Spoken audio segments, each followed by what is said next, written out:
ya, walaupun drone sempat nekalan shit video lunduan yang sempat beredar ya, itina lun mapui anam daleh tina ayu si golom lun sampaikan na pernah nuwasi balun bagaimana Aceh untuk akan datang. Wate tina sampaikan kebenaran di Aceh, uronyo bertolak belakang apabila memang tepeh menyangkut dengan pribadi ji ibadah dua ternyata betul pegah apa yang disampaikan liabu itu han meleset ngum tua beok saga jibudah tu itu nak isep abe ya dan seolah-olah hanale solerai adanya hanale sopako oh mabele mu pakai anak-anaknya kenapa karena ule urang syik kitanya berada bandai di luar ngum tua urangnya mutam pakai itu tapi kedot-dot okeylah Ban Bandung uronyo ikut menyalahkan saya, menyudutkan saya. Hana urung syik le di Aceh, hana tokoh-tokoh le di Aceh. Mereka tidak merasa bertanggung jawab terhadap pertikaian sesama anak bangsa uronyo. Hana le tanya. Amdih kanji ke bedah ke telefon, ke putih beradat kegaduhan media sosial. Ini wap ulah drone, drone hadir kena. Bek ni jak bak lun, takut merita raya lun tu. Ni jak bak drone, lun jak.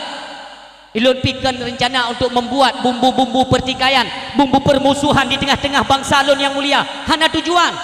Tetapi kenapa apabila memang ibu dah urang, ibu salah habalun. Ilun jangan Bang Suji mono, saya bukan mencari pembenaran diri.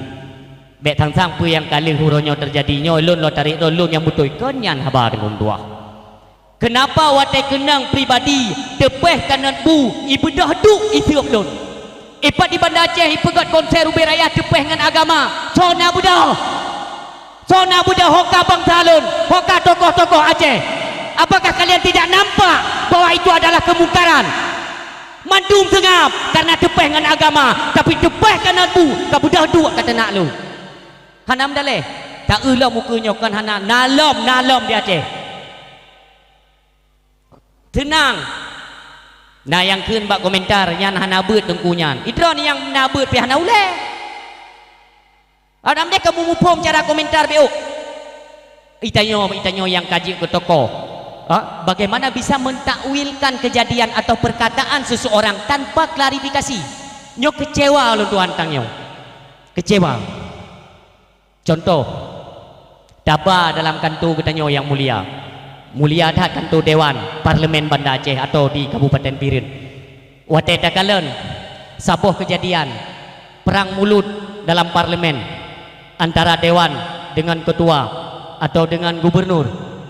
Tayo kahana mupom bek dapat dakwi kejadian lagi heun ule tanyo. Kon menana ajarkan le Rasulullah bedah temui pihak yang terkait tanya kepada mereka sebenarnya apa yang terjadi nyan langkah katanya urang yang nabeut tanya urang beriman mengaklak beut gaglah 8 gaglah 10 tapi tutur dah hana mencerminkan selaku urang yang nak ilmu agama Allah Subhanahu wa taala. Tolonglah koreksi diri sendiri.